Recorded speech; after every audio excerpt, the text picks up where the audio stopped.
श्री गुरुदेव की अहेतु की कृपा से हम सब लोग यहाँ पर उपस्थित होकर हरि कथा को नित्य ही श्रवण कर रहे हैं, जिसमें अभी हम श्रवण कर रहे हैं ब्रज मंडल परिक्रमा के विषय में। ब्रज क्या है? ब्रज शब्द का तात्पर्य क्या है? इसलिए कहते हैं ब्रजति गच्छति इति ब्रजहा। अर्थात क्या? जो चलता फिरता है वही क्या है? वही ब्रज है। जहां पर नंद बाबा गांव की अपने गैयों के साथ, गोप के साथ, सखाओं के साथ, वहां पर जहां पर निवास करते हैं उसे ब्रज कहते हैं। तो हम लोगों का बहुत ही सौभाग्य है कि आज हम ब्रज मंडल परिक्रमा करते हुए जिस स्थान पर परिक्रमा कर रहे हैं उस स्थान का नाम है काम्य वन। इस स्थान पर जो हमारे 4 धाम हैं, केदारनाथ, बद्रीनाथ, गंगोत्री, यमुनोत्री, ये सब यहाँ पर मूल रूप में विद्यमान हैं। सबके सब मूल रूप में विराजमान हैं। यहीं पर लक्ष्मण झूला, यहीं पर देव सरोवर, सारे के सारे तीर्थ क्या है? यहाँ पर हम दर्शन करते हैं। जैसे कहते हैं कृष्ण, कृष्ण कौन है? तो ब्रह्मा जी जो स्तुति करते हैं, कहते हैं ईश्वरः परमः कृष्णः सच्चिदानंद विग्रह अनादिरादिर गोविंद सर्व कारण कारणम। श्रीमद् भागवतम में कह रहे हैं एते चांस कला पुंसः कृष्णस्तु भगवान स्वयं। कृष्ण कौन है? अरे कृष्ण स्वयं वो परम ब्रह्म है। जिस प्रकार भगवान कृष्ण ने क्या किया? अर्जुन को विराट रूप दिखाया, अपने अंदर अर्जुन को पूरा विराट रूप दिखाया, और अर्जुन को देख के क्या करे? देख अर्जुन मैं कौन हूं।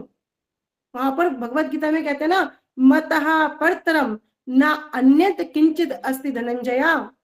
हे अर्जुन, मेरे से कोई परतत्व है ही नहीं। विश्व ब्रह्मांड सबके सब क्या है? मेरे अंदर विराजमान है। सबका सब तो भगवान के अंदर विराजमान है। इसलिए कहते हैं सर्व कारण कारणम। भैया जो सबके मूल कारणों के भी कारण है, उसी प्रकार ये जो धाम है, ये धाम क्या है?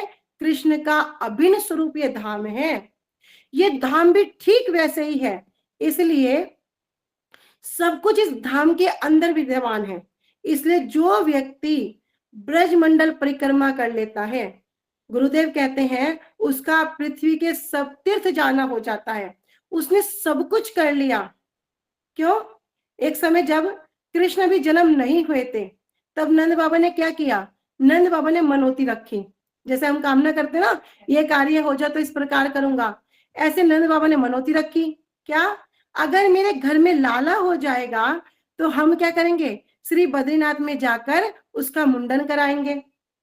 इसलिए जब सारे के सारे ब्रजवासी बद्रीनाथ जाने के लिए तैयार हो गए, अब सबके सब कहां जाएंगे? बद्रीनाथ जाएंगे, गंगोत्री, यमुनोत्री जाएंगे। तो सब लोगों की पहले एक भावना है। क्या भावना है हमारे भारतीय लोगों में? कि जिसने ये 4 धाम कर लिए ना, उसको जन्म मृत्यु के चक्कर में नहीं आना पड़ता। मतलब वो जन्म मृत्यु के चक्कर से छूट जाएगा, आसानी से छूट जाएगा। लेकिन आज के समय में क्या हो गया? आज के समय में तो बड़ा आसान हो गया, भैया गाड़ी से चले जाते हैं। लेकिन पहले जब कोई व्यक्ति 4 धाम करने जाता था ना, तो घर में बोल के जाता था कि क्या करना? हमारा क्रियाक्रम कर देना, हमारा पिंडदान कर देना, हम शायद वापस नहीं आ पाएंगे। बिल्कुल आसान जाना नहीं था। इतने छोटे छोटे रास्ते, एक पेड़ से दूसरे पेड़ को पकड़ के चलना पड़ता, बड़ा कठिन रास्ते थे। इसलिए आज के समय में सब सुलभ हो गया। ये जो धाम है, जो मूल रूप में जो वृंदावन में विद्यमान है, इस धाम में क्या कह रहे? यहाँ पर चारों धाम युग की लीला हुई है। सतयुग की लीला, त्रेता युग की लीला भी यहाँ पर हुई है, द्वापर युग की लीला भी हुई है। इस प्रकार यहाँ पर सारे युग की लीला हुई है। जो बद्रीनाथ केदारनाथ जी हैं, वहां पर हम देखते हैं ना, वहां पर कौन है? नर नारायण ऋषि है। तो इसकी सतयुग की क्या लीला है? तो यहाँ पर सतयुग की लीला को वर्णन करते हैं कि एक राक्षस था जिसका नाम था बलवन। क्या नाम था? बलवन। उसका एक नाम और था सहस्त्र कवची। उसने क्या किया? सूर्य देव की आराधना की। जब सूर्य देव की उसने आराधना की तो सूर्य देव उसकी आराधना से प्रसन्न होकर प्रकट हो गए। बोले भैया वर मांगो। अब राक्षस था, उसने क्या कहा? आप मुझको अमर कर दो। सूर्य देव बोले भैया अमर तो मैं नहीं, तुझे कहां से अमर कर दूं? तो ये इसने युक्ति लगाई क्या? उसने कहा ठीक है, आप क्या करो, मेरे को 1000 कवच और 1000 कुंडल दे दो। अगर कोई व्यक्ति 1000 साल तक मेरे से युद्ध करेगा, तब क्या करेगा, वो एक कवच को तोड़ेगा। कब? जब वो 1000 साल तक युद्ध करेगा, तब वो एक कवच कुंडल को तोड़ेगा, और जो तोड़ेगा वो मर जाएगा। अभी इधर क्या किया, सूर्य देवता ने उसको कहा तथास्तु, और तथास्तु बोल के वहां से चले गए। अब इधर तो तथास्तु बोल दिया, भैया अब युद्ध कौन करेगा? भैया अगर युद्ध कोई करेगा भी, पहले तो उसके साथ 1000 साल तक युद्ध करना पड़ेगा, फिर जब जाके उसका कहीं एक कवच कुंडल को तोड़ेगा, और अब कवच कुंडल तोड़ेगा तो वरदान क्या है, जो तोड़ेगा वो मरेगा। तो भैया युद्ध ही कौन करेगा?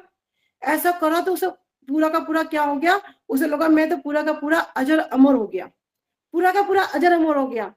इसलिए उसने क्या किया, पूरी दुनिया में उत्पात मचाना शुरू कर दिया। बड़ा भयंकर उसने उत्पात मचाया, कोई भी उसके साथ युद्ध करने के लिए तैयार नहीं होता। तब उसको पता चला कि बद्रीनाथ में क्या है, ये नर नारायण ऋषि तपस्या कर रहे हैं। उनको जाके चुनौती दे दिया, क्या करो, मेरे साथ युद्ध करो। इधर जब नारायण तपस्या कर रहे थे तो नारायण क्या हुए, युद्ध के लिए खड़े हुए, पहला नंबर आ गया नारायण का। अब नारायण ने उसके साथ युद्ध करने लग गए, और नर कौन है, अर्जुन। अर्जुन क्या कर रहा है, अर्जुन वहां बैठ के तपस्या करने लगा। इधर युद्ध करते करते करते करते क्या हो गया, 1000 साल बीत गया। जब 1000 साल तक युद्ध किया, तो वहां पर एक कवच कुंडल को तोड़ दिया नारायण ने। जब तोड़ दिया तो वरदान क्या है, जो तोड़ेगा वह मरेगा। अब भगवान थोड़ा ना कोई मार सकता है, लेकिन सूर्य देव का वरदान है, तो ऐसे बहाना बनाए जैसे कि वो गिर गए, मर गए। इधर अर्जुन जो तपस्या में बैठे थे, वे क्या हो गए, वे वहां से खड़े हो गए। उन्होंने कहा कि मैंने जो इतने साल तक तपस्या की है, इस तपस्या का फल मैं किसको देता हूं, अपने मित्र नारायण को देता हूं, नारायण जीवित हो जाएं। अब इधर जो नारायण है वे खड़े हो गए। अब नारायण जब खड़े हो गए तो अब अर्जुन ने युद्ध किया, और जो भगवान है वो क्या कर रहे हैं, तपस्या के लिए बैठ गए नारायण। अब अर्जुन ने भी 1000 साल तक युद्ध किया। युद्ध करते करते करते क्या किया, एक कवच कुंडल को तोड़ दिया। जब कवच कुंडल तोड़ दिया तो क्या हो गया, अर्जुन भी मर गया। जब अर्जुन मर गया तो नारायण खड़े हो गए। नारायण कहने लगे, मैंने जो 1000 साल तक तपस्या की है, इसका फल मैं अर्जुन को प्रदान करता हूं। ऐसे अर्जुन भी खड़े हो गए। ऐसा करते करते करते करते क्या हुआ, जो ये राक्षस था, इसके 999 जो कवच कुंडल है ये तोड़ दिए। अब कितना बचा, एक बचा। जब इतने सारे काट दिए और एक ही बचा, तो वो तो डर गया, कह रहे भैया इतने काट दिए तो एक भी काट देगा। अब उसने क्या किया, डर के मारे, क्योंकि सूर्य देव ने उसको वरदान दिया था, वो सूर्य मंडल में जाकर छिप गया। जब छिप गया, समय बीतता गया तो क्या आ गया, द्वापर युग आ गया। अब द्वापर युग में कृष्ण और अर्जुन भी आ गए। इधर जो कुंती महारानी है, कुंती महारानी जी को दुर्वासा ऋषि जी से वरदान मिला था कि जिस देवता की उपासना करेंगी उससे उनको पुत्र प्राप्त होगा। अब उन्होंने वरदान की परीक्षा करने के लिए कुंती जी ने क्या किया, सूर्य देवता का स्मरण किया। जब सूर्य देवता का स्मरण किया, इतने में वो जो राक्षस था बलवान, वही राक्षस क्या हो गया, कर्ण बनकर आ गया। आपने देखा ना, उसके शरीर में भी कवच कुंडल था। लेकिन पहले क्या हुआ था, पहले नारायण ने युद्ध किया, कवच कुंडल तोड़ा, फिर नर मतलब अर्जुन ने युद्ध किया, फिर ऐसे नारायण, फिर नर, फिर नारायण, फिर नर। ऐसा करते करते जब लास्ट में जो आए, वो किसकी बारी आई, अर्जुन की बारी आई, नर की बारी आई। तो इसी से क्या किया, अब इन्होंने यहाँ पर युद्ध किया और कर्ण को युद्ध में परास्त कर दिया। तो ये सतयुग की एक कथा है नर नारायण की। अब यहाँ पे प्रश्न होता है कि भैया जो नर नारायण ऋषि के रूप में भगवान तपस्या कर रहे हैं, बद्री नारायण रूप में, वहां पर भगवान तपस्या क्यों करते हैं? तपस्या कौन करता है? तपस्या भाई हम जैसे जीव करते हैं, जीव तपस्या करता है, लेकिन यहाँ पर भगवान की तपस्या कर रहे हैं। इसका कारण क्या? तो कारण गुरुदेव बड़ी सुंदर इसमें कथा बताते हैं कि कारण है, एक समय श्री नारद जी क्या हो गया, वे इस नृत्य जगत में आए और घर घर में जाकर सबसे पूछते हैं, ठीक ठाक हो? सबके सब ऊपर से तो हाँ कर दिए, लेकिन जब अंदर की बात पूछी तो क्या बोले हैं, भैया संसार कैसा है? रोज सुबह सुबह गुरुवाष्टकम का पाठ करते ना, संसार दावानलेड लोका त्राणाय कारुण्य घना घनत्वम। भैया जब अंदर की बात पूछे तो पता चला कोई भी सुखी नहीं, कोई भी राइट नहीं, सबके सब रोंग हैं। कहते ना, कोई तन दुखी, कोई मन दुखी, कोई धन बिन रहित उदास, सबके सब दुखी, सबके सब दुखी, कोई भी सुखी नहीं देखा। इतने में नारद जी जब सबके कष्ट को देखा तो कहाँ चले गए? वैकुंठ में चले गए। वैकुंठ में गए तो वहां पर भगवान नारायण क्या कर रहे हैं? अनंत शेष के ऊपर शयन कर रहे हैं, महालक्ष्मी उनके चरणों की सेवा कर रही हैं, और जितने सब देवी देवता वहां खड़े हैं सब बड़ी सुंदर स्तुति कर रहे हैं। शांताकारम भुजंग शयनम, भगवान की बड़ी सुंदर स्तुति कर रहे थे। इतने में नारद जी वहां पर आ गए। नारद जी ने कहा, प्रभु ये दुनिया को आपने सृष्टि किया, आपने सृष्टि किया है ना? नारायण तो सोच में पड़ रहे, कह भैया कहना क्या चाह रहे हैं? कह रहे दुनिया में सब कोई दुख कष्ट भोग रहे हैं और आप क्या कर रहे हो? आप तो यहाँ पर आनंद ले रहे हो। तो नारायण कहने लगे नारद जी को, अच्छा बताओ कहना क्या चाहते हो, क्या कहना चाह रहे हो? नारद जी कह रहे, प्रभु हरि विमुख कभी सुख नहीं पावा। अरे भगवान से विमुख होकर जगत में कोई सुख पा सकता है क्या? किसी को सुख नहीं मिल सकता। इसलिए हमारे गोस्वामी तुलसीदास जी कहते हैं क्या, बारी मथे घृत होई बरु सिकता बरु तेल, बिनु हरि भजन न भवी तरही यह सिद्धांत अपेल। भैया जो भगवान का भजन नहीं करता वो कभी सुखी नहीं रह सकता। इसलिए तुलसीदास जी वहां पर 7 उदाहरण के माध्यम से बड़ी सुंदर बताते हैं। कह रहे कोई कहे जल को मथने से घी उत्पन्न हो गया, कह रहे मैं मान लूंगा, यद्यपि असंभव है तब भी स्वीकार कर लूंगा। कोई बोले भैया बालू को पीसकर तेल निकल गया, असंभव है मान लूंगा। कोई बोले खरगोश के बाल उग गए, कह रहे असंभव है मान लूंगा। कोई बोले खरगोश के सींग उग गए, कह रहे ये भी मान लूंगा। कोई बोले आकाश में फूल खिल गया, ये भी मान लूंगा। कोई कहे बांझ का पुत्र मर गया, कह रहे ये भी मान लूंगा। लेकिन कोई कहे कि मैं भगवान के भजन के बिना सुखी हूं, तब गोस्वामी तुलसीदास जी कहते हैं मैं नहीं मान सकता, मैं विश्वास नहीं कर सकता। क्यों? क्योंकि भैया जिसने दुनिया बनाई वो स्वयं क्या कह रहे हैं भगवत गीता में, दुख आल्यम अशाश्वतम। ये संसार क्या है? ये संसार दुखों का घर है। दुख आल्य टैग लगा दिया कि क्या है? दुख आल्य। जैसे कोई पुस्तकालय में जाता है, वहां क्या मिलेगा? पुस्तक ही पुस्तक मिलेंगी। कोई औषधालय में जाएगा, उसको औषधि औषधि मिलेगी। ऐसे ही संसार का भी एक टैग लग गया, दुख आल्यम। पर हम क्या करते हैं? इस दुख के घर में सुख ढूंढने में लगे हैं, जो कि बिना प्रभु की भक्ति के नहीं मिल सकता। एकमात्र जीव को शांति कैसे मिलेगी? भगवान की शरण में जाने से। तो ना भगवान कह रहे भैया करना क्या है? तब नारद जी कहते हैं यद यद आचरती श्रेष्ठ तत्त देवित्रो जना। कह रहे भैया जो श्रेष्ठ व्यक्ति जिस प्रकार कार्य करते हैं, तो जो साधारण व्यक्ति हैं उनको देखकर ही तो कार्य करते हैं। जिस प्रकार श्रेष्ठ पुरुष का आचरण करते हैं उनको देखकर ही साधारण व्यक्ति कार्य करता है। प्रभु आप कौन हो? आप तो दुनिया के मालिक हो। आप जो करोगे आपको देखकर ही सब लोग वैसा ही सीखेंगे। तो अभी नारायण कहने लगे नारद जी घुमा घुमा के बातें क्यों कर रहे हो? जो बोलना है सीधा सीधा बोलो, क्या बोलना चाहते हो सीधा सीधा बोलो। नारद जी ने कहा प्रभु आप दुनिया के मालिक हो, जब आप भजन करोगे तो आपको देख करके ये लोग भी भजन करेंगे। जब आप तपस्या करोगे आपको देख के ये सब भी तपस्या करोगे। लेकिन अभी क्या? अभी तो आप दिन भर लक्ष्मी जी को लेकर दिन भर विश्राम करते हैं, आपकी सब स्तुति करते हैं। दुनिया बोलेंगे भैया ठाकुर जी तो अपनी लक्ष्मी को लेकर विश्राम कर रहे हैं, हम भी क्या करते हैं? हम भी अपनी लक्ष्मी को लेकर विश्राम करेंगे। तो नारायण कह रहे हैं अच्छा आप बताओ करना क्या है? तो नारद जी कह रहे प्रभु आप क्या करो, आप थोड़ी तपस्या करो, आपको देख करके लोग सीखेंगे उनको पता चलेगा हमें तपस्या करनी चाहिए। नारायण बोले ठीक है, मैं जा रहा हूं तपस्या करने के लिए। अब तपस्या करने के लिए जा रहे हैं तो कोई बढ़िया स्थान भी तो चाहिए। कोई बढ़िया जगह ढूंढने के लिए अब भ्रमण करने लगे, और भ्रमण करते करते कहां पहुंच गए? श्री बद्रीनाथ जी पहुंच गए। जब बद्रीनाथ में पहुंचे, अभी बहुत सारे भक्त लोग गुरुदेव के संग में गए थे, क्या वहां सुंदर वातावरण, कह रहे क्या सी सुगंधित शिला, कैसे वो गंधमादन पर्वत, क्या वहां सुंदर अलकनंदा बह रही है, बड़ा सुंदर स्थान। उसको देख करके एकदम बड़े मुग्ध हो गए। बोले वाह, क्या बढ़िया स्थान है, यहीं पर बैठकर हम भजन करेंगे। लेकिन वो जो स्थान था वो किसका था? शंकर जी का। शंकर जी वहां पर पहले भजन करते थे।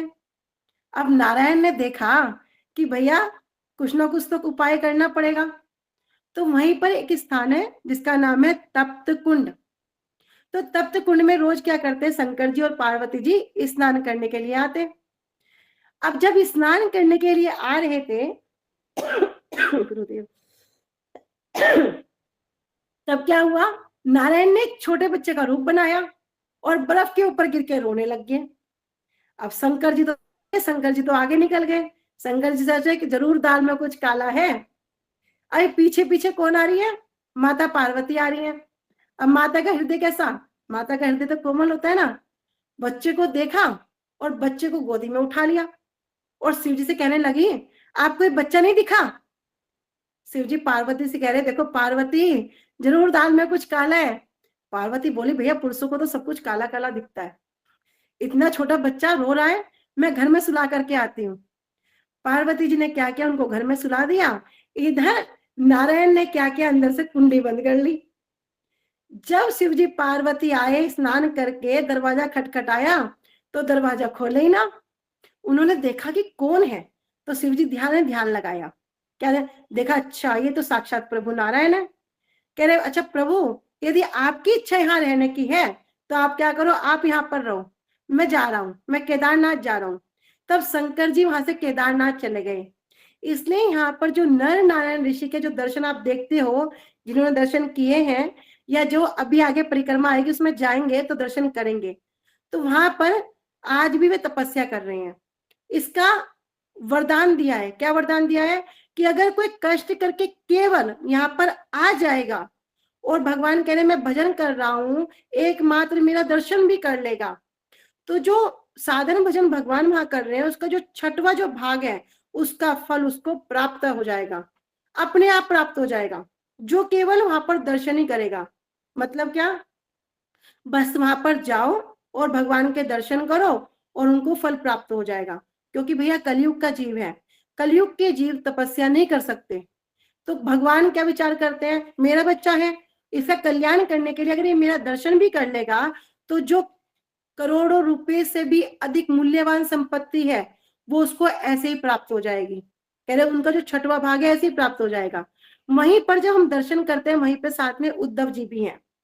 इसलिए उद्धव जी वहां पर कहां से आए?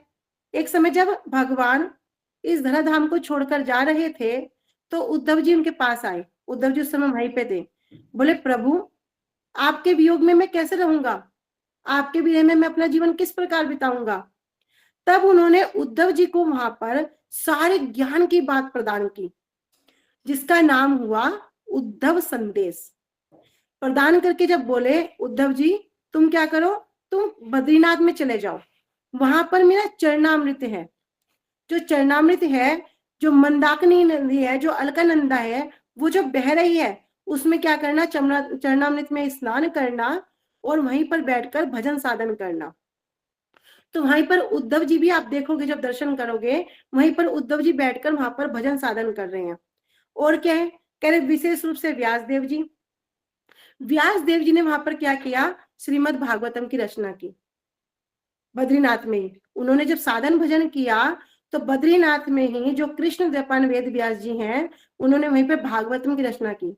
हमारे परम गुरुदेव जनित्य लीला प्रविष्ट ओम विष्णु पादष्टोत्तर शत श्री श्रीमद् भक्ति वेदांत श्री नारायण गोस्वामी जी कहते थे कि उन्होंने जितने सारे ग्रंथों की रचना तो की, लेकिन विशेष करके जो श्रीमद् भागवतम का दसम स्कंद है, जो पूरा का पूरा कृष्ण कथा है, जिसमें भगवान की रास लीला है, जिसमें वेणु गीत है, जिसमें जुगल गीत है, जिसमें भ्रमर गीत है। क्या अद्भुत अद्भुत उसमें लीला समावेश। इसलिए गुरुदेव बताते थे कि आप लोग जो बद्रीनाथ गए हैं वहां पे क्या पहाड़ी पहाड़ है, लेकिन वहां पर जो ये भागवतम रस की जो कथा है, किस प्रकार राधा रानी की जो महिमा है, जो ब्रज गोपियों की महिमा है, कह रहे वो स्फूर्ति प्राप्त हो सकती है।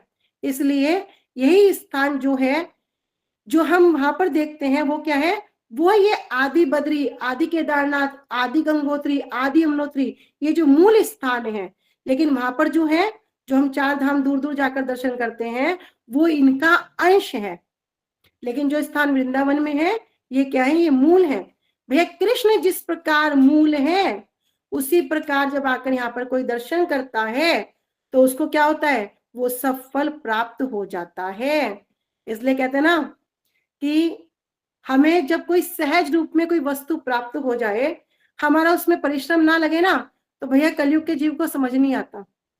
घर के बाहर गंगा जी बह रही हो, यमुना जी बह रही हो, उसमें स्नान नहीं करेंगे, लेकिन कोई बोले भैया दूर जाके ऐसे करना है, हाँ अब पैरों में कुछ चुभन महसूस हुई तो अब हमारा हुआ। इसलिए गुरु जी कहते हैं ना, घर का जोगी जोग ना, अन्य गांव के सिद्ध। तो भैया ऐसा नहीं करना। कह रहे ये जो दर्शन है, ये जो दुर्लभ दर्शन है, जब चार धाम हमें वृंदावन में काम्य वन के अंतर्गत हरि गुरु वैष्णव के अनुगत्य में ये सुंदर रूप में दर्शन हो सकते हैं, फिर किसी को और कहीं जाने की जरूरत क्या है। इसलिए यहाँ पर गुरुदेव बताते हैं कि जो श्रीमद् भागवतम का जो दसम स्कंद है, इसकी रचना कहाँ हुई, ये सतयुग की लीला है। यहीं पर त्रेता युग की लीला हुई है। क्या लीला हुई, कि जो स्थान है, जब सुग्रीव, बाली ने जब उसको वहां से निकाल दिया, तो जब सुग्रीव कहां पर आकर छुपा था, इसी स्थान पर आकर छुपा था। इसलिए गुप्त रूप से इस स्थान का नाम क्या है, किष्किंधा भी है, जहां पर सुग्रीव ने आकर यहाँ पर निवास किया था। और जब भगवान रामचंद्र थे त्रेता युग में, उन्होंने जो लीला की थी वो भी यही हुई थी। अभी द्वापर युग, द्वापर युग की भी यहाँ पर लीला है, बड़ी सुंदर। जब सारे ब्रजवासी तैयार हो गए कि हमने क्या रखा है, मनोती रखी है कि जब हमारे लाला हो जाएगा, हम सब लाला का मुंडन करने के लिए कहाँ जाएंगे, चारों धाम जाएंगे। सारे के सारे ब्रजवासी तैयार हो गए कि भैया चलो चलेंगे, मनोती रखी है। अब कृष्ण तो मन ही मन में सोच रहे हैं, देखो ये ब्रजवासी कितने भोले भाले हैं, कितने भोले भाले ब्रजवासी हैं। इसलिए ब्रह्मा जी कहते हैं ना, कह रहे चिंता मणि प्रकर सदमसु कल्प वृक्षा लक्षा व्रते सुरभीर अभिपालयंतम लक्ष्मी सहस्त्र संभ्रम से व्यवानम गोविंदमादि पुरुषम तम हम भजाने। कहते हैं कि जो वृंदावन धाम है, ये वृंदावन धाम कैसा है, चिंतामणि धाम है। भैया वृंदावन धाम की धूल में इतना शक्ति है, कह रहे वृंदावन धाम के एक पत्ते में इतना शक्ति है कि कितने कितने बद्रीनाथ, केदारनाथ, गंगोत्री, यमुनोत्री को प्रकट कर सकता है। इसलिए कहते ना, कीर्ति सुता के पग पग में प्रयागराज, केशव की केल कुटी कोटि कोटि काशी है, जमुना में जगन्नाथ, रेणुका में रामेश्वर, कर तल पड़ रहत अयोध्या के वासी हैं, गोपिन के द्वार द्वार बसत हरिद्वार, यहाँ बद्री केदारनाथ फिरत दास दासी है, और स्वर्ग अपवर्ग सुख लेके हम करेंगे क्या, अरे जानते नहीं हो हम वृंदावन वासी हैं। इस प्रकार इतनी सुंदर अद्भुत लीला। अभी कृष्ण क्या कर रहे हैं, मन ही मन सोच रहे हैं, अरे ये ब्रजवासी कितने भोले हैं, कहाँ जाना चाह रहे हैं, वहां जो गोपियों के द्वार ये जो बसे पड़े हैं, यहाँ पर हरिद्वार बस रहे हैं, अरे बद्री केदारनाथ यहाँ पे बसे पड़े हैं, यमुनोत्री कौन है, यमुना जी कौन, कृष्ण की पटरानी है, अरे गंगा कौन है, गंगा जी मेरे चरणों से निकली है, भगवान के जो अंश के जो अंश है श्री वामन देव, क्या हुआ, उनसे गंगा जी प्रकट हुई है, कह रहे तो मेरी दासी है। ये केदारनाथ कौन है, ये कौन है, श्री भोले बाबा, श्री शंकर जी कौन, ये कौन है, ये मेरे दास, वैष्णव नाम यथा शंभु, मेरे दास है। बद्रीनाथ कौन है, ये मेरे अंश के अंश के अंश के अंश है, ये बद्रीनाथ है। लेकिन ये जो ब्रजवासी हैं, जिनकी मैं स्वयं झूठन खाता हूँ, ये नंद बाबा जब बोलते हैं ना, कन्हैया मेरे खड़ाऊ थोड़ा ले आओ, कन्हैया क्या करते हैं, ठुमक ठुमक करके वहां पर चलते हैं, और खड़ाऊ को क्या करते हैं, हाथ में नहीं लाते भैया, सिर पर धर कर लाते हैं। और जब नंद बाबा उनको देखते हैं, बड़े प्रसन्न होते हैं, और कहते हैं कि भैया ये जो मेरा लाला है ना, ये बड़ा होकर खूब अच्छो सेवक बनेगा, ये माता पिता की खूब सेवा कर देगा। इसलिए कृष्ण कहते हैं कि भैया केदारनाथ बद्रीनाथ कहाँ जाएंगे, ये तो ब्रज में, ब्रज की जो रज है इसमें दास दासी के रूप में लोटपोट खा रहे हैं। तो कृष्ण बोले बाबा ये जो गंगोत्री यमुनोत्री केदारनाथ बद्रीनाथ ये सब तो यहीं पर है। नंद बाबा बोले कहाँ पर है? बोले बाबा चलो मैं दिखाता हूँ। क्योंकि हमारे ना एक संस्कृति है। क्या संस्कृति? कि जब बच्चा बड़ा हो जाता है, जिस प्रकार श्रवण कुमार ने क्या किया, अपने माता पिता को सब तीर्थ कराए। ऐसे जब बच्चा बड़ा हो जाता है ना, वो अपने माता पिता को सब तीर्थ कराते हैं। तो कृष्ण बोले बाबा मैं बड़ा हो गया हूँ, चलो मैं आपको सारे तीर्थ कराऊंगा। तो सारे के सारे ब्रजवासियों को लेकर के ये जो काम्यवन स्थान है, ये जो यहाँ पे आदि बद्री, मूल जो आदि बद्री केदारनाथ गंगोत्री यमुनोत्री है, सबके सब वहीं। जब आप वहां पर देखेंगे ना, वहीं राम झूला लक्ष्मण झूला, वहीं पर नर नारायण पर्वत, वहीं पर गणेश जी के दर्शन, सबके सब वहीं पे विद्यमान है। अब जब कृष्ण ब्रजवासियों को सबको लेके गए, बोले हाथ जोड़ो, हाथ जोड़ के क्या करो, अब सब तीर्थ को स्मरण करो। सबने आंखें बंद की और तीर्थ का स्मरण किया। अब कृष्ण बोले आंखें खोलो। जब आंख खोल के देखी तो सचमुच क्या है, सचमुच वहां पर सारे के सारे तीर्थ बद्रीनाथ केदारनाथ जो मूल रूप में विद्यमान है, सबके सब वहीं पर हैं। वहीं पर एक स्थान जाता है देव सरोवर के लिए, जहां पर देवता लोगों की मीटिंग होती है, सभा होती है, बड़े अद्भुत मनोहर दर्शन है। तो ये ब्रज के जो चार धाम है, जो व्यक्ति ब्रज के चार धाम करता है उसको क्या होता है, उसके सब तीर्थ करना हो जाता है। अभी भी हम सबके पास एक सुंदर अवसर है। जो लोग परिक्रमा में गुरु वैष्णव के अनुगत्य में अभी ब्रज में परिक्रमा कर रहे हैं, उन सबका बहुत बहुत सौभाग्य। और जो नहीं जा पाए उनके लिए भी अभी एक बहुत सुंदर अवसर उपस्थित है। 14 नवंबर को हम सब हरि गुरु वैष्णव के अनुगत्य में फिर से ब्रज मंडल की 84 कोस की परिक्रमा करेंगे। तो जो भक्त लोग अभी सिर्फ विचार कर रहे हैं, तो भैया फटाफट ये दर्शन करके आओ, क्या अद्भुत दर्शन है। और सब गुरुदेव के अनुगत्य में हम प्रणाम करके उनसे आए तो कृपा की वांछा करते हैं। वांछा कल्पतरुभ्यश्च कृपा सिंधुभ्य च पतितानां पावनेभ्यो वैष्णवेभ्यो नमो नमः। श्री गुरुदेव की जय। अनंत कोटि वैष्णव वृंद की जय। निताई गौर वंदे हरि हरि बोल। बहुत सुंदर बहुत सुंदर। हरे कृष्णा प्रणाम। देखो दीदी ने इतनी सुंदर हम लोगों को हरि कथा श्रवण कराई, हमारा काम्य मन में प्रवेश कराया, हमें चार धाम के दर्शन कराए। यही वास्तव में वास्तविक जो चार धाम है ये यही है ब्रज के। इसलिए इन्हें बोला गया आदि बद्री, आदि केदारनाथ, आदि गंगोत्री और आदि यमुनोत्री। और किस प्रकार दीदी ने बताया कि भैया चारों का संबंध क्या है भगवान से, है ना। चारों भगवान के साथ भगवान के नित्य दास है ना। और नंद बाबा ब्रजवासी इन सब को, क्योंकि ये ब्रज से बाहर ना जाए तो भगवान ने क्या कि सारे धामों को यहीं बुला लिया। इसलिए बताया गया जो व्यक्ति ब्रज में जाता है, ब्रज के तीर्थाटन करता है, ब्रज रज को प्रणाम करता है, कहते हैं भैया उसे बैठे बैठे जो पृथ्वी में 6 अरब तीर्थ हैं, उन 6 अरब तीर्थ का फल उन्हें प्राप्त हो जाता है। ऐसी ब्रज की महिमा है ना। इसलिए जो लोग कैपेबल है, जो सामर्थ्यवान है, वो ब्रज में जाते हैं, गुरु वैष्णव के अनुगत्य में परिक्रमा करते हैं। जो सामर्थ्यवान नहीं है किसी कारणवश, चाहे शारीरिक हो चाहे वो फाइनेंशियली हो, वो जिस कारण अगर नहीं जा पाते तो वो मानसिक रूप से तो कम से कम ब्रज में प्रवेश कर ही सकते हैं। गुरु वैष्णव बड़े दयालु हैं, ठाकुर जी बड़े दयालु हैं, वो कथा के माध्यम से, श्रवण के माध्यम से भी कृपा करते हैं। ठीक है। और एक